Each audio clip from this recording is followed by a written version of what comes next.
ओम नमः शिवाय। प्रदोष व्रत भगवान शंकर को समर्पित होता है। इस दिन भगवान शिव और सूर्य देव की विधि विधान से पूजा की जाती है। रविवार का दिन भगवान सूर्य नारायण को समर्पित होता है। कहते हैं इस दिन व्रत पूजन करने से सूर्य देव की असीम कृपा प्राप्त होती है। माना जाता है कि इस दिन रवि प्रदोष व्रत की कथा पढ़ने या सुनने से मनोवांछित फल की प्राप्ति होती है।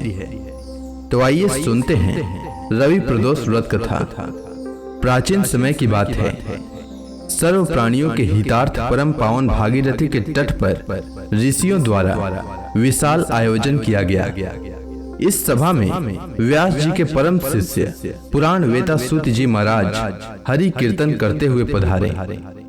सूत जी को आते देखकर शौनक आदि 88,000 ऋषि मुनियों ने खड़े होकर दंडवत प्रणाम किया।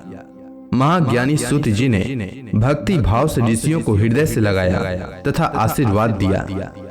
विद्वान ऋषिगण और सब शिष्य आसनों पर विराजमान हो गए। शौनक आदि ऋषियों ने पूछा, हे पूज्यवर महामते, कृपया यह बताने का कष्ट करें कि यह मंगलप्रद और कष्ट निवारक प्रदोष व्रत सबसे पहले किसने किया और उसे क्या फल प्राप्त हुआ। श्री सूत जी महाराज बोले, आप सभी शिव के परम भक्त हैं। आपकी भक्ति को देखकर मैं व्रती मनुष्यों की कथा कहता हूँ, ध्यान पूर्वक सुने। एक गांव में अति दिन ब्राह्मण निवास करता था। उसकी साध्वी स्त्री प्रदोष व्रत किया करती थी। उसे एक ही पुत्र रत्न था। एक समय की बात है, वह पुत्र गंगा स्नान के लिए गया। दुर्भाग्यवश मार्ग में चोरों ने उसे घेर लिया और वे कहने लगे कि हम तुम्हें मारेंगे नहीं, तुम अपने पिता के गुप्त धन के बारे में हमें बतला दो। बालक दीन भाव से कहने लगा कि बंधुओं, हम अत्यंत दुखी दीन हैं, हमारे पास धन कहाँ है। तब चोरों ने कहा कि तेरे इस पोटली में क्या बंधा है। बालक ने निसंकोच भाव से कहा, मेरी माँ ने मेरे लिए रोटियां दी है।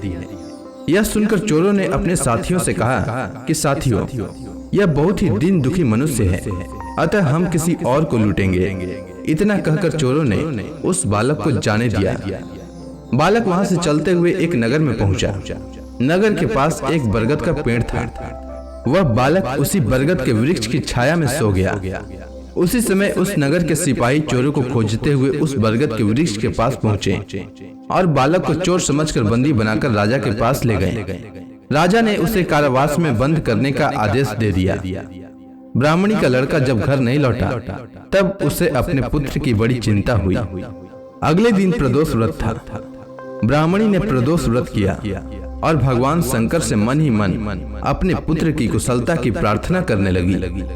भगवान शंकर ने उस ब्राह्मणी की प्रार्थना स्वीकार कर ली। उसी रात भगवान शंकर ने उस राजा को स्वप्न में आदेश दिया कि वह बालक चोर नहीं है, उसे प्रातः काल छोड़ दे, अन्यथा उसका सारा राज्य वैभव नष्ट हो जाएगा। प्रातः काल राजा ने शिव जी की आज्ञानुसार उस बालक को कारावास से मुक्त कर दिया। बालक ने अपनी सारी कहानी राजा को सुनाई। सारा वृतांत सुनकर राजा ने अपने सिपाहियों को उस बालक के घर भेजा और उसके माता पिता को राज दरबार में बुलाया। उसके माता पिता बहुत ही भयभीत थे।